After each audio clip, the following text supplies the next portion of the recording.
The sun was shining over the serene streets of Brentwood, Los Angeles, on a Sunday afternoon, and yet, for one of Hollywood's most famous families, the day would turn into a nightmare that no one could have predicted.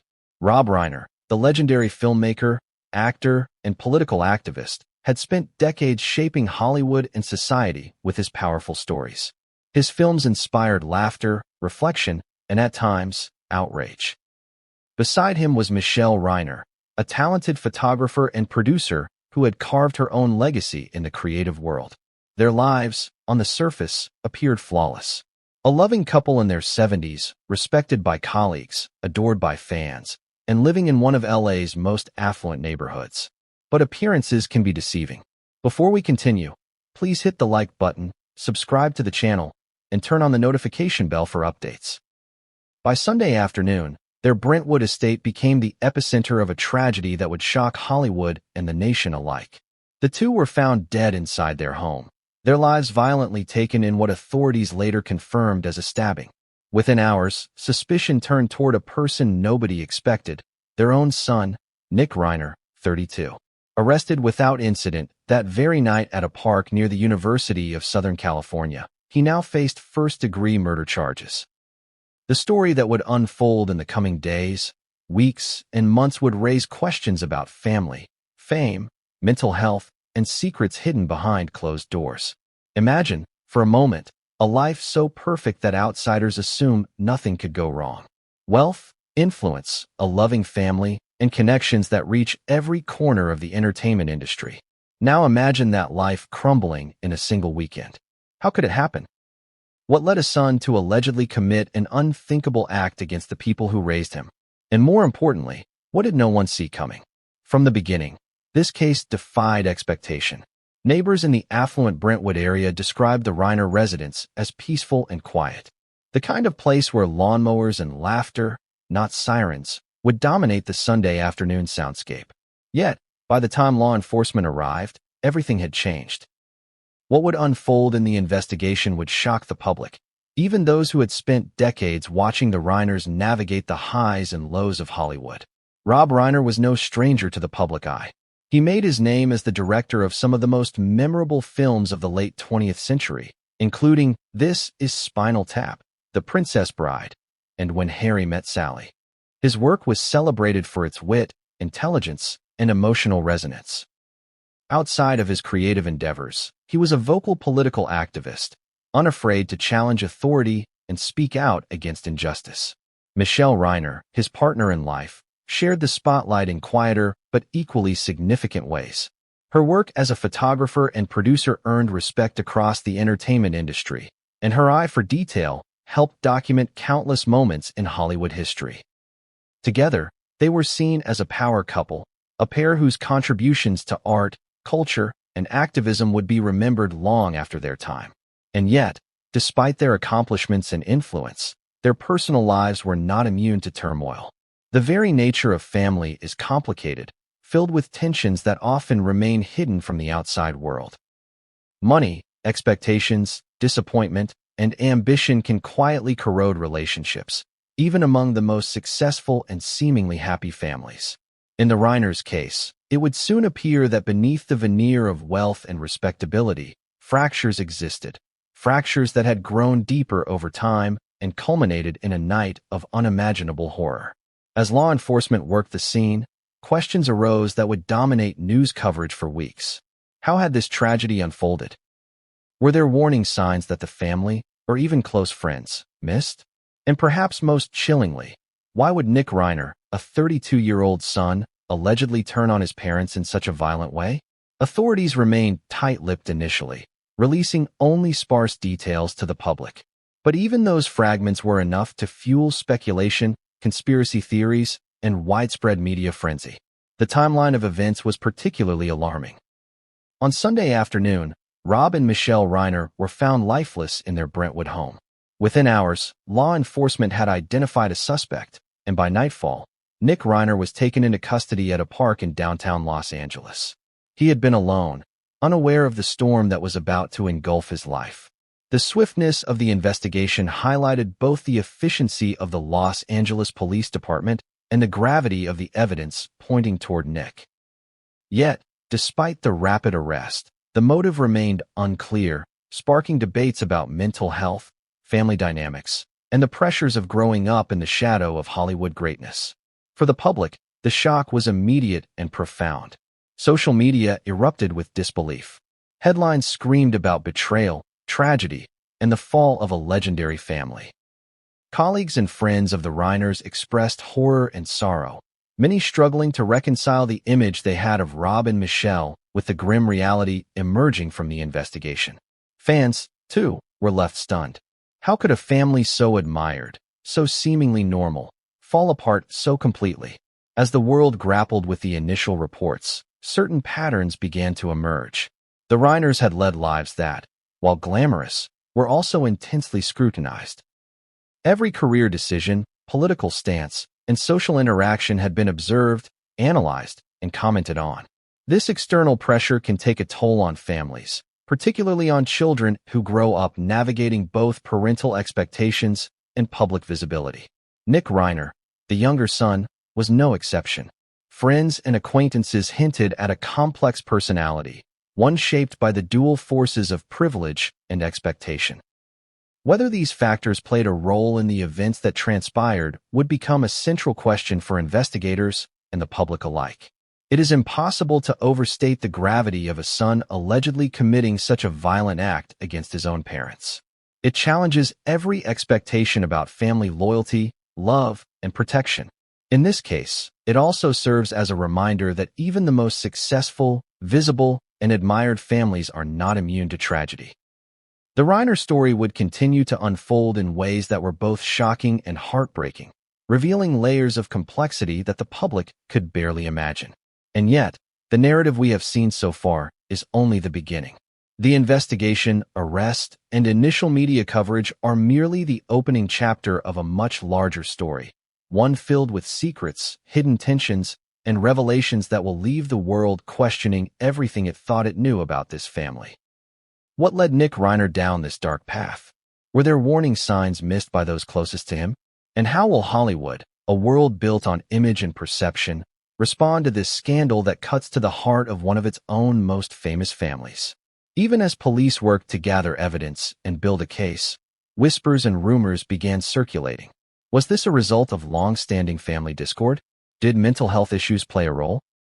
Could there be forces at play that the public could not yet comprehend? Each question deepened the intrigue, compelling the world to follow every development. News outlets scrambled to report facts as they emerged, while social media provided a non-stop stream of speculation, debate, and outrage. By the end of the day on Sunday, the story had reached every corner of the globe. Headlines screamed about first-degree murder charges, shocking family betrayal, and the fall of a Hollywood icon's household. But the true story, the motives, the tensions, the secrets, was still hidden, waiting to be uncovered. And as we delve deeper into this case, one thing becomes clear. This is not just a story about crime or fame. It is a story about family, identity, and the dangerous fractures that can exist beneath even the most polished surfaces. As we begin this deep dive into the Reiner family tragedy, remember this: the surface of life often conceals its most disturbing truths. What seemed perfect, what seemed untouchable, could unravel in ways nobody imagined. The events that took place in the Reiners' Brentwood home are a chilling reminder of that reality. And the revelations yet to come will not only challenge your assumptions about Hollywood, family, and loyalty, they will shock you. Hollywood has a way of turning lives into legends. Names like Spielberg, Scorsese, and Coppola are etched into the history of film, but few families have managed to intertwine personal legacy with public admiration as seamlessly as the Reiners. Rob Reiner, at 78 years old, had spent decades shaping not just movies, but cultural conversations. His career was a study in contrasts, comedy and drama, satire and sentimentality, entertainment and social commentary. And behind him, his partner in life and in legacy, Michelle Reiner, 70, had quietly built her own reputation as a photographer and producer, a woman whose work documented moments others wouldn't or couldn't see. Together, they were more than a Hollywood couple. They were a symbol of influence, creativity, and perceived stability in an industry defined by chaos.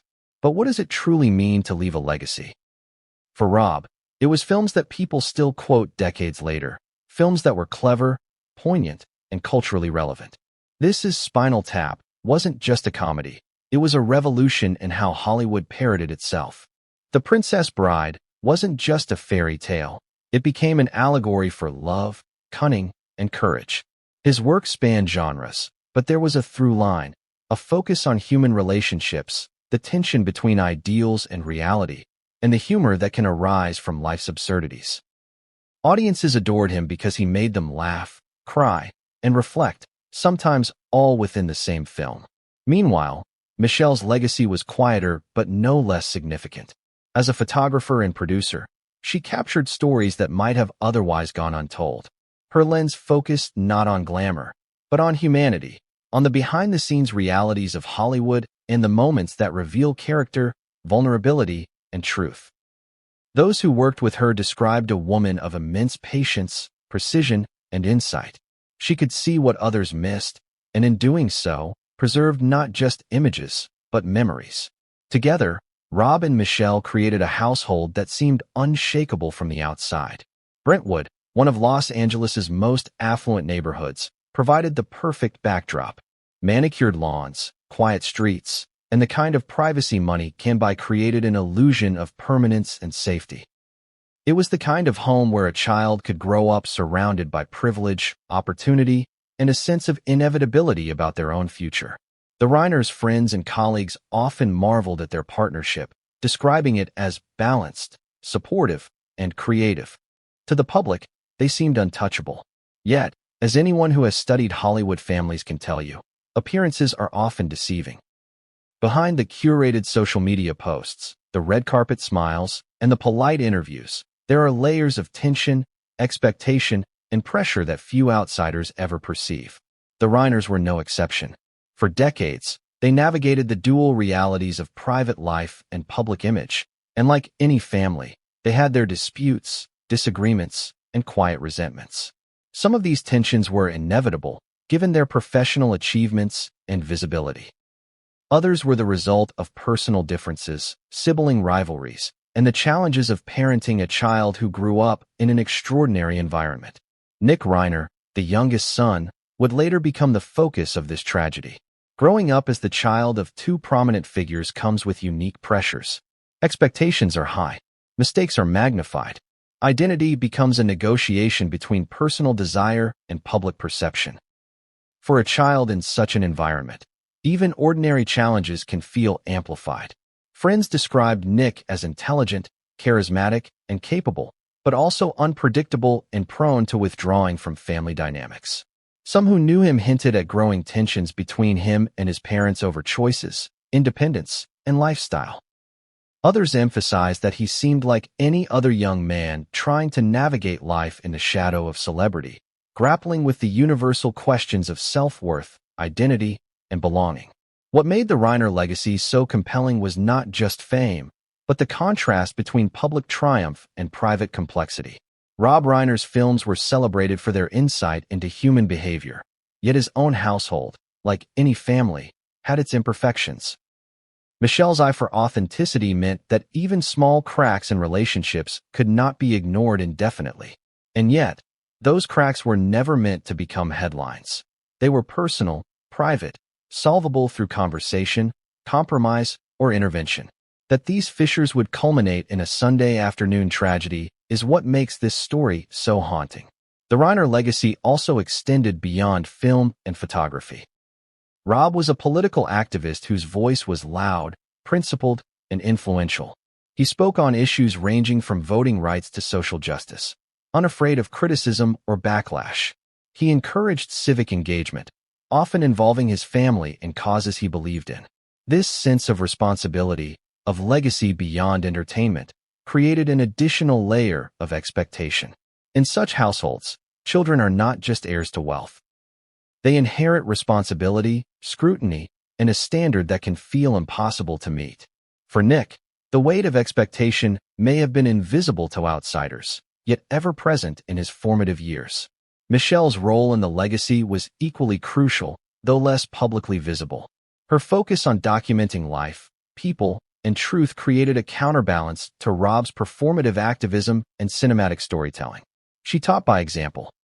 To observe, to understand, to capture reality without embellishment. In hindsight, this pursuit of truth may have amplified tensions within the household, as secrets and unspoken conflicts became harder to ignore. The dynamic between a father who shaped narratives and a mother who preserved reality would later take on an eerie resonance in the story of their deaths. Hollywood insiders often speak of the illusion of perfection, a carefully maintained image that belies the turbulence beneath. The Reiners embodied this illusion in the truest sense. Publicly, they were accomplished, philanthropic, and adored. Privately, they were human, capable of frustration, conflict, and imperfection. It's a duality that defines many families, but in the Reiners' case, it became a central question in the investigation. How could such a tragedy occur in a household that appeared so harmonious? This tension between public image and private reality is critical in understanding what comes next. Every narrative, every detail, and every revelation that emerged in the aftermath of the crime would point back to this legacy, a life of expectation, visibility, and influence. Nick Reiner's alleged actions were not occurring in a vacuum. They were set against decades of family dynamics, cultural prominence, and personal pressures. To understand the tragedy, we must first understand the context. The Reiners were not just parents. They were legends, and their household carried the weight of that legend every single day. And yet, even within this legacy, there were glimpses of fragility. Friends occasionally mentioned disagreements, misunderstandings, and tensions that were kept private. There were rumors of disputes over finances, autonomy, and lifestyle choices, but none of these hints ever reached public scrutiny. Until that fateful Sunday. The juxtaposition of fame and private struggle, of respectability and hidden conflict, is what makes this story so compelling, so shocking, and so human.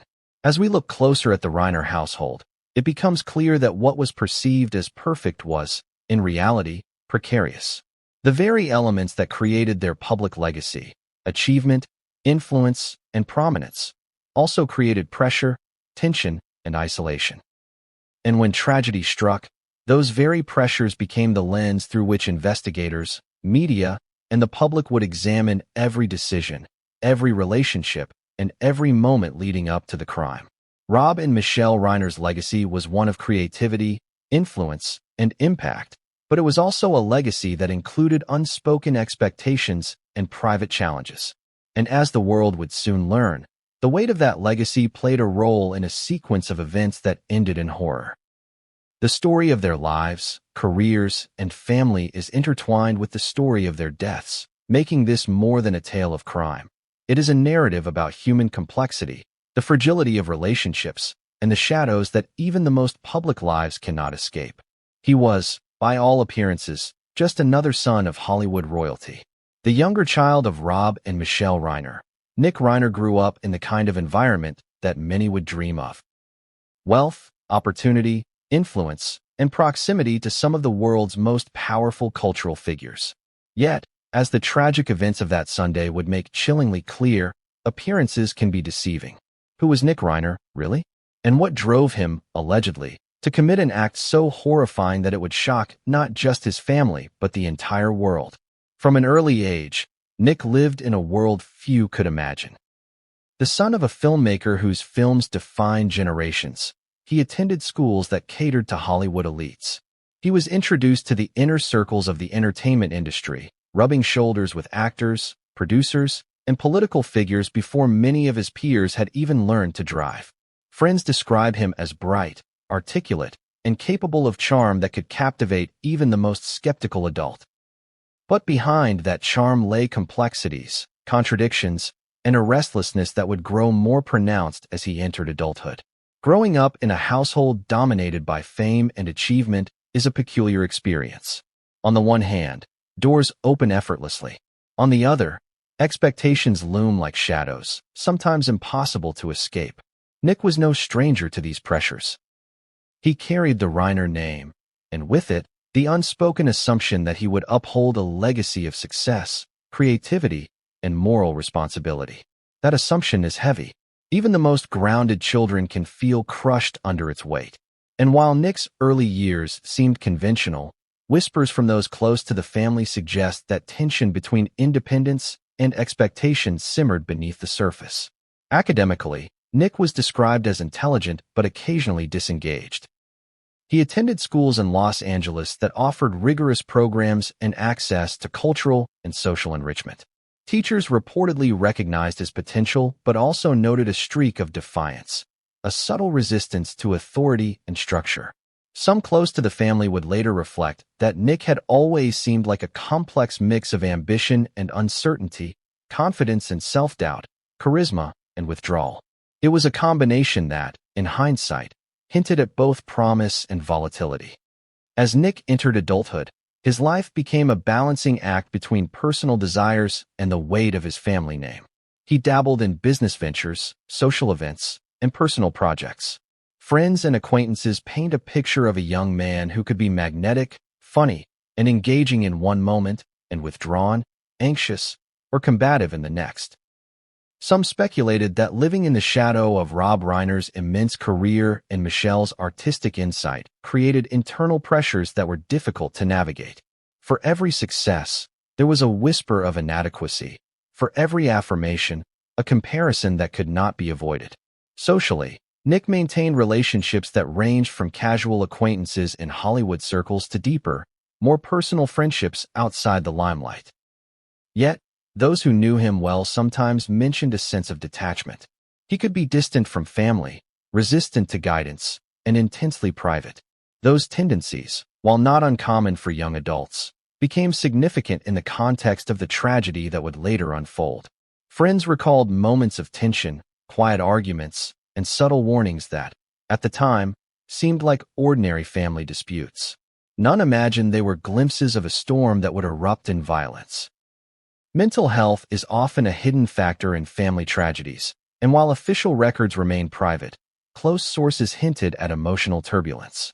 Nick was reportedly prone to mood swings and periods of intense introspection. He occasionally isolated himself, choosing solitude over social engagement, a pattern that some friends found worrying. Again, these behaviors could have multiple explanations: stress, personality, or the pressures of growing up in a high-profile family. But in hindsight, they became pieces of a puzzle investigators would examine closely. There were also whispers about disagreements between Nick and his parents over autonomy and lifestyle choices. Some sources hinted at conflicts over financial independence, personal relationships, and life decisions that clashed with parental expectations. In a household where achievement and legacy were paramount, these tensions may have felt magnified. Nick's attempts to assert independence could have been perceived by his parents as rebellion, while he may have felt misunderstood, controlled, or judged. These subtle conflicts, often invisible to outsiders, are critical to understanding the complex dynamics at play. Yet, it's important to note that Nick was not universally troubled. Many friends spoke warmly of him, highlighting moments of kindness, humor, and creativity. He had ambitions, interests, and qualities that could inspire admiration. Some described a young man capable of deep loyalty, intelligence, and thoughtful reflection. But as with many stories of familial tragedy, these positive attributes exist alongside darker, more complicated tendencies. The contrast between charm and volatility, engagement and withdrawal, love and resentment, would later be central to both the investigation and public fascination with the case. The day of the tragedy itself, Sunday in Brentwood, revealed a young man caught at the intersection of these pressures. Neighbors would later describe him as calm, even composed, when law enforcement approached him hours after the deaths of Rob and Michelle Reiner. He was found in a park near the University of Southern California, seemingly unaware of the magnitude of the storm enveloping his life. His demeanor during the arrest, described as composed but distant, fueled speculation about his state of mind and motivations. Was he detached, confused, remorseful, or something else entirely? Investigators would later explore his movements, communications, and interactions in the days leading up to the tragedy. Early reports suggested that nothing about Sunday itself would have warned the world of what had occurred. Yet, The investigation revealed a history of small tensions, personal struggles, and private disagreements. Each fact, minor in isolation, painted a broader picture. A young man whose internal struggles and family dynamics intersected in ways that would ultimately have devastating consequences. Media coverage quickly sought to understand the hidden life of Nick Reiner. Social media posts, interviews, and insider reports attempted to reconstruct the young man's personality, habits, and relationships. Analysts debated whether he had acted out of rage, desperation, or deep-seated emotional pain. Some commentators pointed to the pressures of celebrity, suggesting that growing up in a family where one's every choice is scrutinized could contribute to extreme stress. Others focused on personal accountability, mental health, and the possibility of underlying behavioral or psychological factors that had gone unnoticed.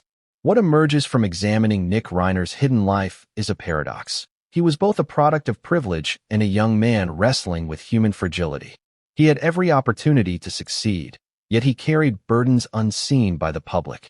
He had access to wealth, influence, and support, yet his personal struggles remained private. The contrast between public expectation and private reality is not uncommon, but in this case, it would become a central theme in understanding the tragedy that unfolded. Ultimately, Nick's hidden life underscores a critical question.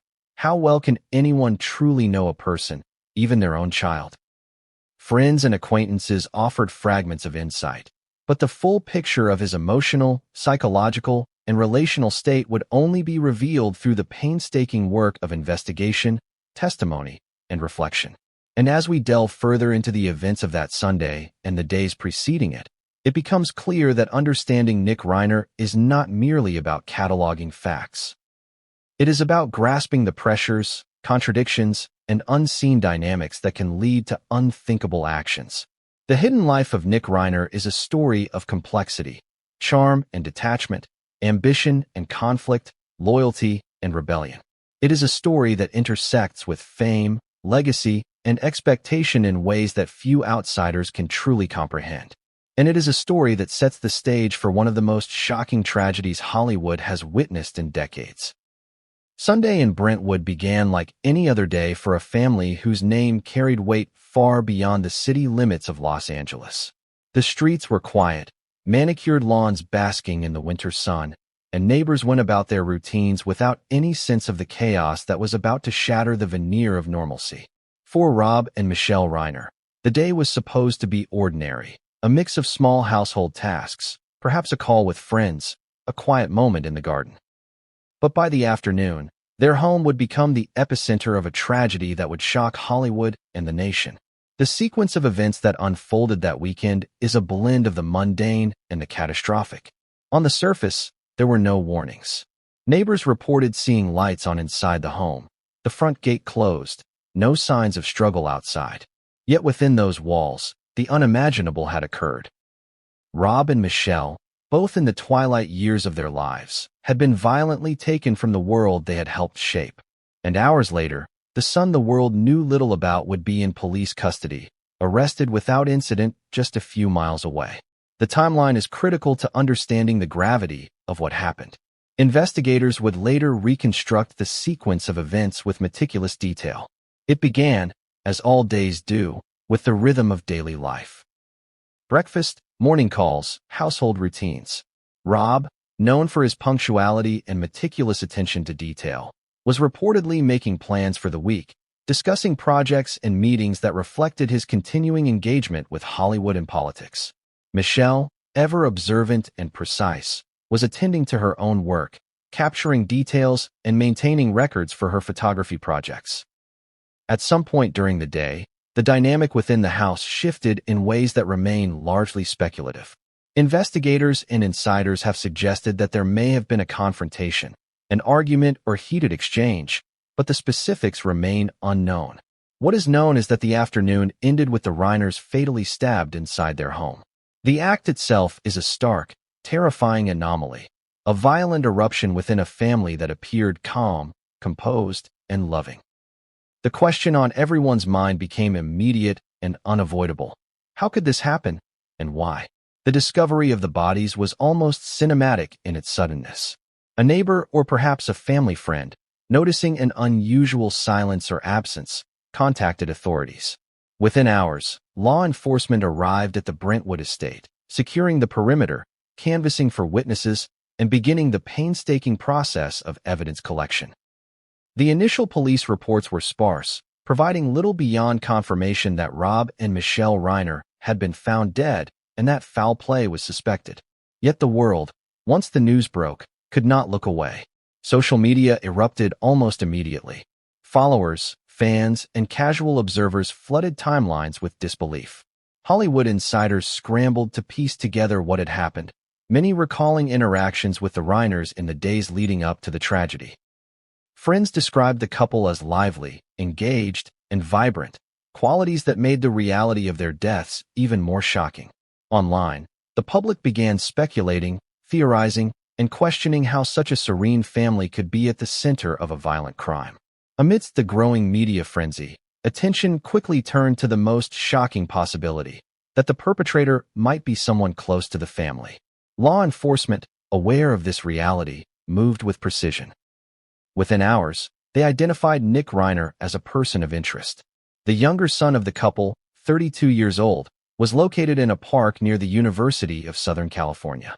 Witnesses described him as calm, perhaps unervingly composed, when approached by police. He did not resist arrest. He was taken into custody without incident, but the magnitude of the allegations against him was immediately clear.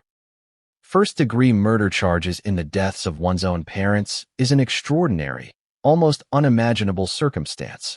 While law enforcement worked to piece together the evidence, the public narrative began to form. Headlines declared the arrest, speculated on motive, and recounted the family's prominence in Hollywood.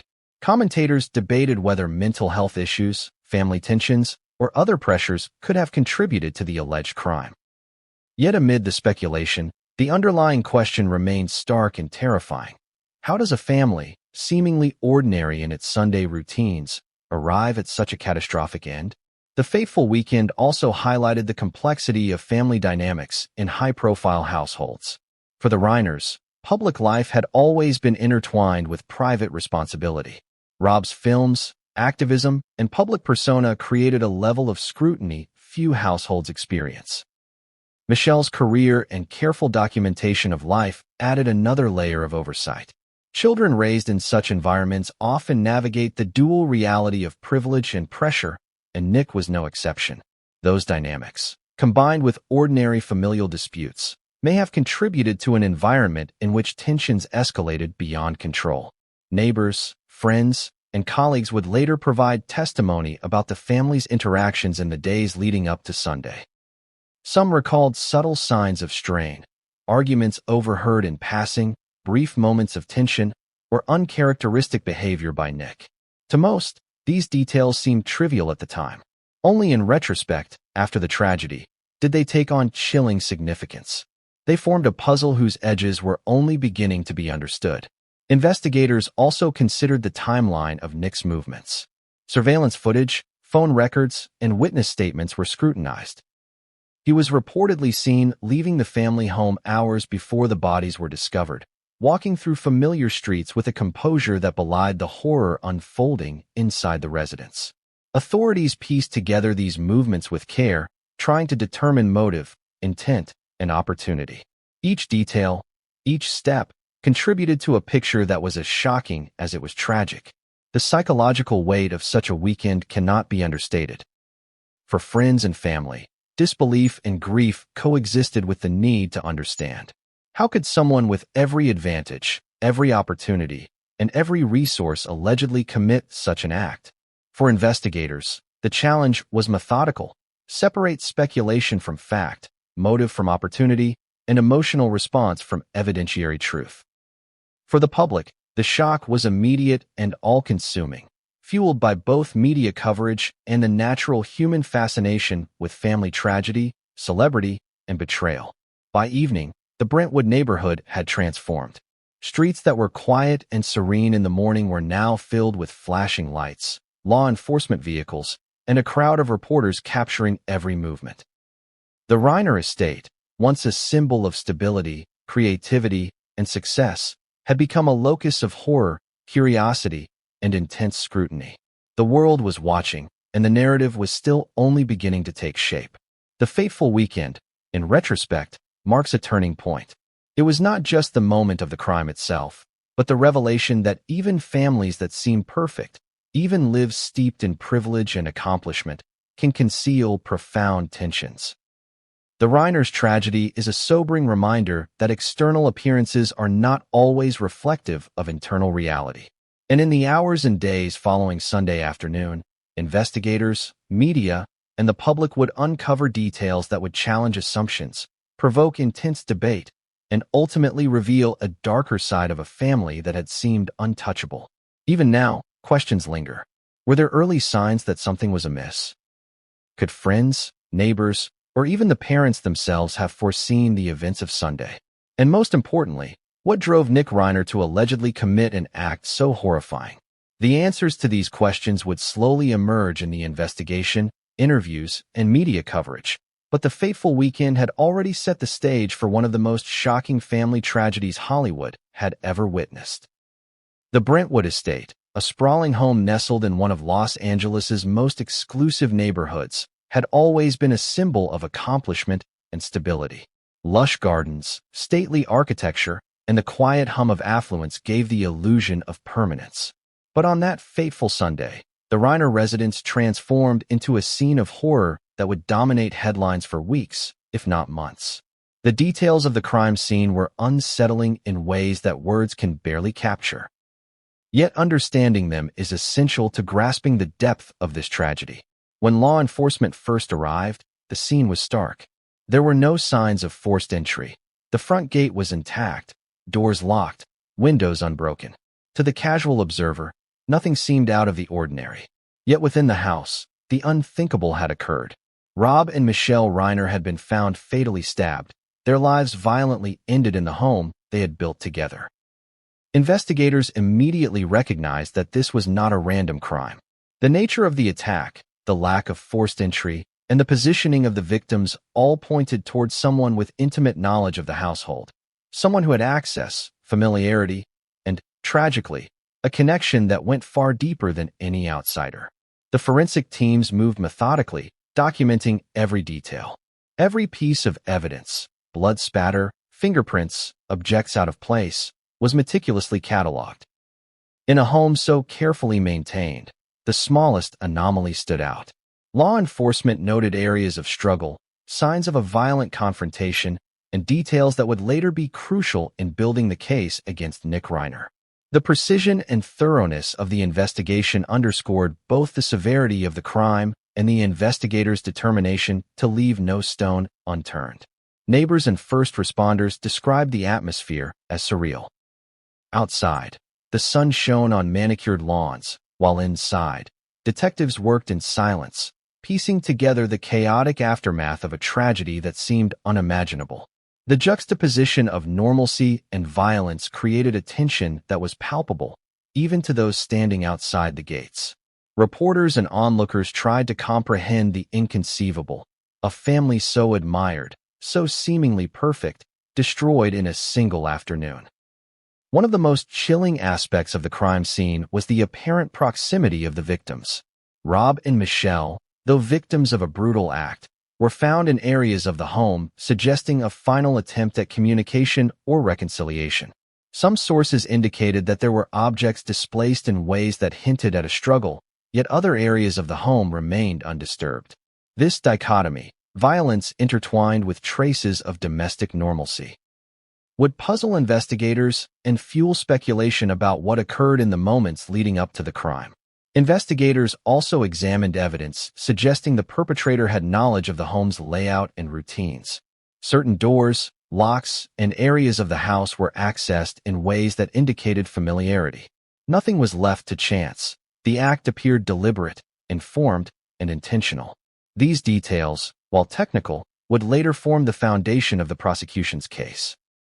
The absence of forced entry and the presence of targeted violence indicated that the Reiners were confronted by someone they knew, someone who understood the rhythm of their lives and the vulnerabilities of their home. The crime scene also revealed small, intimate details that spoke to the humanity of the victims. Personal belongings were largely untouched. Photographs of family events, awards, and mementos remained in place, suggesting that the violence was focused and purposeful, not random or chaotic. These elements highlighted a chilling contrast. The act itself was brutal, yet it occurred in a space defined by love, memory, and achievement. This juxtaposition amplified the horror for those studying the scene, turning it into a story not just of crime, but of betrayal and tragedy within a family unit. Forensic experts noted patterns in blood spatter and other physical evidence that provided insight into the sequence of events. While these details are complex, they are critical in understanding the case. They suggested a confrontation that escalated rapidly, a moment of extreme violence that could have involved fear, anger, or desperation. The positioning of the victims, combined with the nature of the injuries, painted a picture of a crime that was as intimate as it was brutal. Every detail added to the narrative. This was not a simple act of aggression, but a deeply personal and devastating incident. Law enforcement also examined the surrounding area for context. Security cameras from neighboring properties, street cameras, and witness accounts helped reconstruct the timeline. Who entered the home, who left, and when each action occurred became critical to understanding the events of that Sunday. These pieces of evidence, when combined with the forensic analysis, began to point in one direction, toward Nick Reiner. While the investigation was ongoing, the media quickly latched onto the crime scene details, describing the horror in vivid terms. Headlines highlighted the brutality, the intimacy of the setting, and the shocking betrayal of a son allegedly killing his parents. Social media amplified these accounts, sparking discussions about family dynamics, mental health, and the pressures of growing up in Hollywood. The crime scene, once a private tragedy, became a symbol for the public of how even the most admired families can harbor dark, hidden struggles.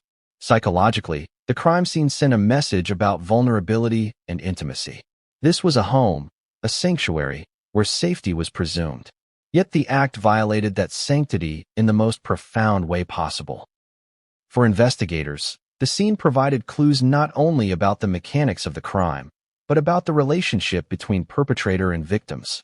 Certain behaviors observed in the forensic evidence suggested complex emotional undercurrents: anger, resentment, confusion, or even a desire for attention or recognition.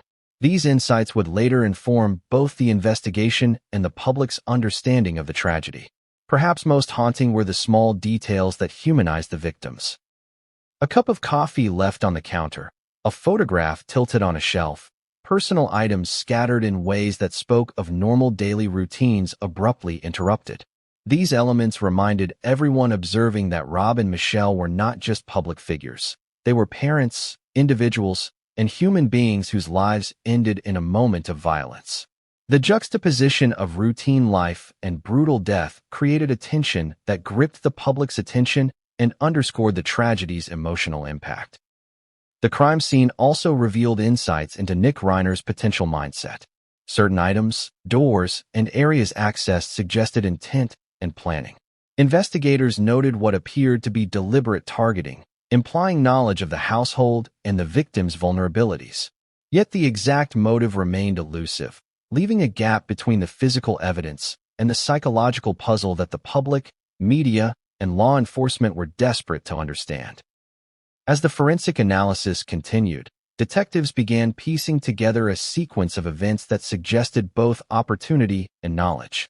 While many details remained sealed in official reports, the emerging narrative highlighted a complex interaction between familiarity, intent, and emotional tension. Every footprint, every displaced object, every forensic trace contributed to a portrait of a crime that was both personal and calculated, intimate and incomprehensible. The Brentwood estate, once a symbol of creativity, success, and stability, had become a chilling testament to the fragility of family bonds. The crime scene, in its meticulous documentation and haunting details, would form the backbone of the investigation, the prosecution's case, and the public narrative. It revealed not just what happened, but who was involved, how it unfolded, and the profound human cost of the act. Even now, the images, descriptions, and accounts from the crime scene continue to resonate. They are a reminder that tragedy can strike anywhere, even in places that seem secure, even in lives that seem enviable.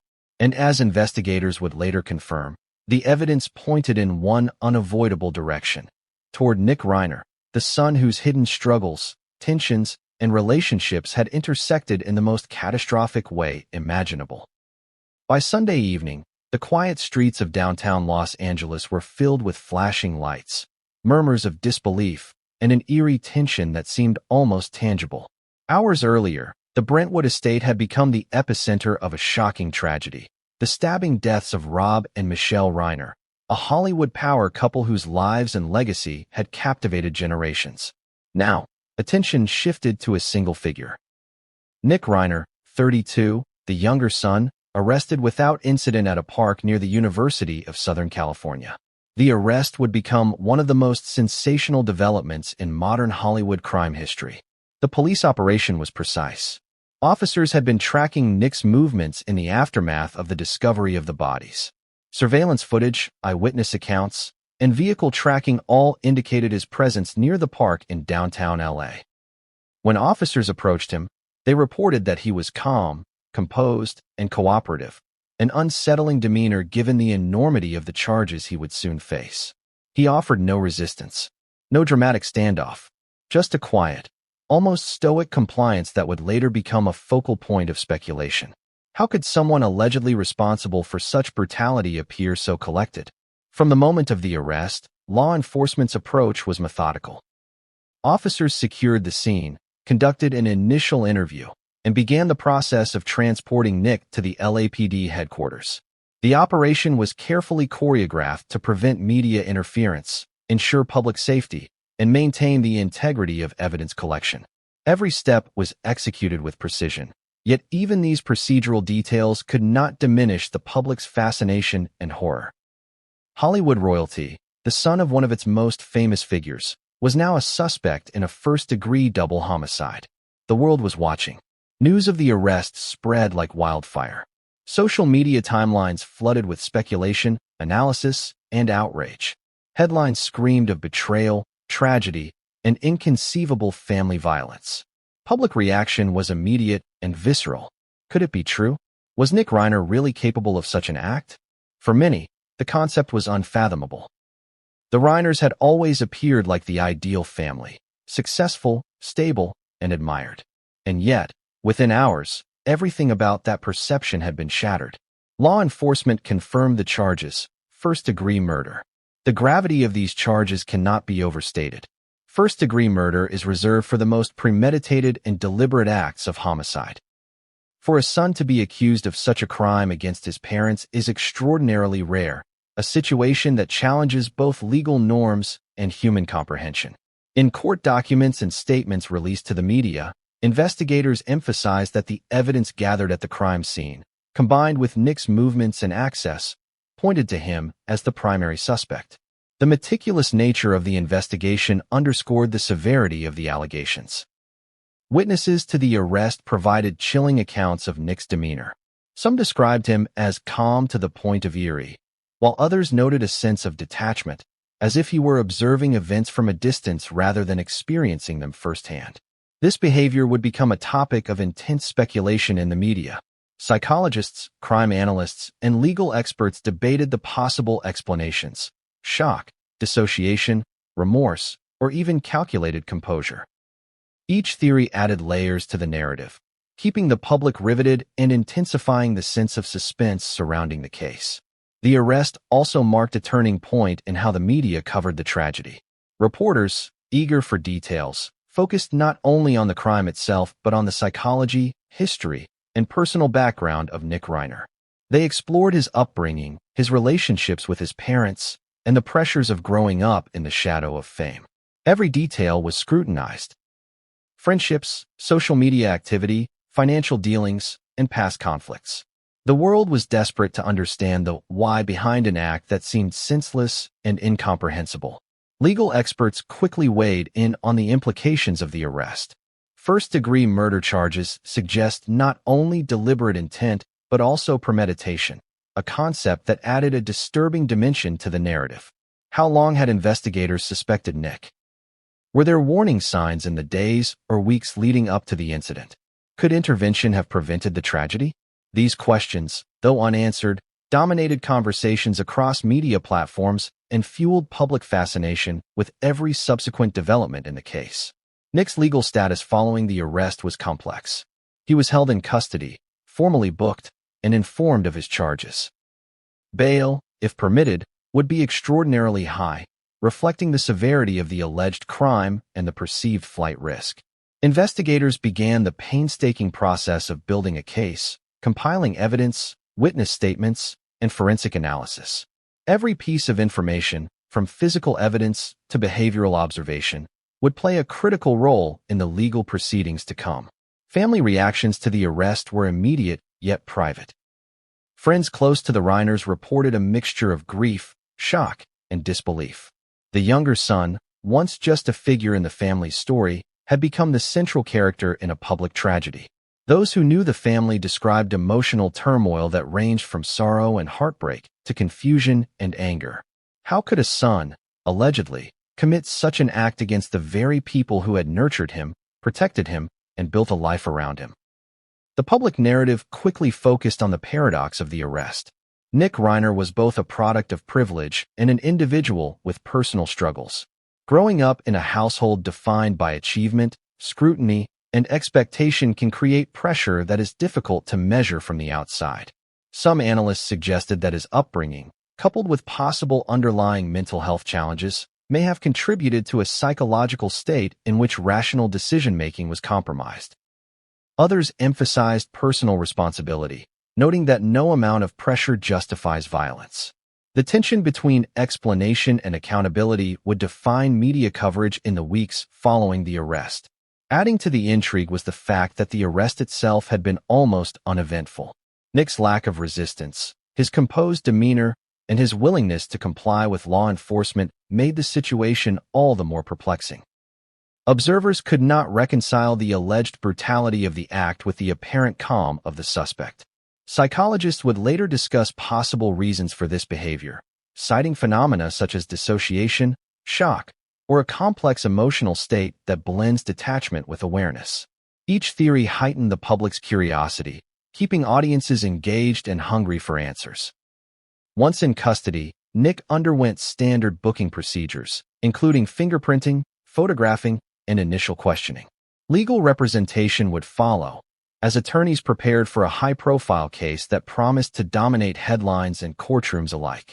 The combination of celebrity, familial tragedy, and criminal investigation ensured that no detail would remain unnoticed. Media outlets dissected every aspect of his past, present, and character, fueling speculation and emotional investment from the public. The arrest also highlighted the efficiency and decisiveness of the Los Angeles Police Department. Within hours of discovering the crime, investigators had identified, located, and apprehended the suspect. Surveillance footage, witness reports, and forensic evidence all converged to make Nick the focal point of the case. This rapid response not only reassured the public that law enforcement was capable and diligent, but also intensified the narrative. This was a crime involving a son against his parents, and the suspect had been apprehended without delay. For many, the arrest marked the first moment the reality of the tragedy became undeniable. Headlines, social media posts, and breaking news alerts reinforced the shocking truth. The Reiner family, admired and respected by millions, had been destroyed from within. Nick Reiner, the younger son, was at the center, facing the most serious charges imaginable. The enormity of the situation, both personal and public, would dominate conversations for weeks to come, shaping not only the investigation but the broader cultural discourse about family, privilege, and tragedy. As the evening wore on, investigators continued their work, piecing together timelines, examining the suspect's statements, and reviewing physical evidence. Every detail mattered. Every movement, every interaction, every inconsistency could provide insight into the motives and circumstances behind the alleged crime. The arrest was only the beginning. What would follow were days, weeks, and months of investigation, legal maneuvering, and public scrutiny, each step uncovering more about the hidden dynamics of a family whose lives had seemed untouchable until Sunday afternoon. And yet, even with the arrest complete, the story was far from over. Questions loomed larger than answers. What had driven Nick Reiner to allegedly commit such an act? Were there warning signs missed by family, friends, or authorities? And how would Hollywood, a world defined by perception and image, reconcile with a tragedy that struck at its very heart? The answers would slowly emerge, layer by layer, in a case that promised to reveal secrets, tensions, and truths far more complex than anyone could have imagined. Once Nick Reiner was in custody, the investigation shifted from containment to comprehension. How does a son, raised in comfort, privilege, and opportunity, allegedly commit an act so horrific? Law enforcement, forensic analysts, and legal experts faced the daunting task of unraveling the psychological, emotional, and circumstantial threads that may have led to the deaths of Rob and Michelle Reiner. Understanding motive in such cases is never simple, but in this instance, it became the focal point of both the investigation and the public narrative. Investigators began by reconstructing Nick's interactions with his parents in the days and weeks leading up to the tragedy. Every conversation, argument, and disagreement became a potential clue. Friends and acquaintances were interviewed, neighbors were questioned about unusual activity, and digital footprints, from emails to social media posts, were meticulously examined. The goal was to determine whether the crime was a spontaneous eruption of emotion or a calculated, premeditated act, as the first-degree murder charge suggested. Sources close to the family hinted at long-standing tensions. Some described disagreements over finances, lifestyle, and autonomy. Nick, despite his upbringing in a household of privilege, may have experienced a deep sense of frustration, isolation, or perceived judgment. Conflicts that may have seemed minor to outsiders, arguments over independence, career choices, or family expectations, could have escalated behind closed doors. Investigators explored the possibility that a combination of perceived slights, emotional stress, and unresolved conflict had culminated in an explosive moment. Financial considerations also emerged as a potential factor. The Reiner household was affluent, and access to wealth can sometimes create both opportunities and tensions. Investigators examined financial records, bank statements, and asset ownership, searching for evidence of disputes, desperation, or motives linked to inheritance or control. While there was no immediate confirmation that money played a central role, the investigators could not ignore it, given that financial stress is often intertwined with familial conflict in high-profile households. Mental health, too, became a critical area of focus. Sources suggested that Nick may have experienced emotional turbulence in recent years. Mood swings, withdrawal, and intense periods of introspection were reported by friends and acquaintances. While such behavior is not uncommon for adults navigating the pressures of life, in combination with other stressors, it could contribute to impaired judgment or impulsive decision-making. Forensic psychologists consulted in the case emphasized that understanding the psychological state of the accused is essential when reconstructing motive. Even small, seemingly innocuous behaviors can signal underlying stress, resentment, or internal conflict. The investigators also delved into family dynamics. The relationship between Nick and his parents was complex.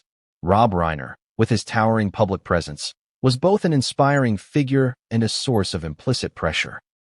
Michelle Reiner's keen eye for detail, insistence on authenticity, and high standards may have created additional stress for Nick. These dynamics were explored through interviews with family friends, former colleagues, and others who observed interactions over the years. Patterns emerged suggesting that while love and loyalty existed, so did tension, frustration, and unspoken conflict, a fertile ground for tragedy when coupled with other stressors. Interestingly, investigators found no immediate evidence of a recent trigger, no argument, financial dispute, or external influence that clearly precipitated the crime. This absence of a clear spark complicated the narrative. It suggested that the act may have resulted from a buildup of unresolved tension rather than a single, identifiable incident. The psychological concept of cumulative stress became central to discussions. A series of pressures, irritations, and emotional strains can, over time, produce a tipping point, particularly in families with high expectations and public scrutiny. Communication patterns were also scrutinized. Phone records, emails, and text messages were analyzed to detect signs of conflict, secrecy, or planning. Any anomalies, deleted messages, unusual contacts, or cryptic language, were treated as potentially significant. These digital breadcrumbs, combined with witness accounts, helped investigators piece together a timeline and possible chain of events. While the precise motive remained partly speculative at this stage, the evidence pointed toward a combination of personal tension, perceived grievance, and psychological stress rather than random violence or external coercion. Legal experts emphasize the importance of motive in first-degree murder cases. Unlike crimes of passion, which may involve impulsive reactions to sudden events, first-degree murder typically requires intent and planning. Investigators sought to establish whether Nick's actions were deliberate, premeditated, and informed by prior resentment or emotional strain. Every piece of evidence, from forensic details at the crime scene to patterns in communication and behavior, was examined for signs of intent. Establishing motive would be crucial for the prosecution, as it would not only explain the act, but also satisfy legal standards for premeditation. Family friends provided additional context. Some described Nick as conflicted, affectionate yet withdrawn, charming yet unpredictable. The duality of his personality complicated the investigation, as it became difficult to ascertain whether the alleged crime was an expression of long-standing resentment, a moment of impulsivity, or something else entirely. The complexity of human behavior, particularly under the pressures of fame, expectation, and personal struggle, made motive difficult.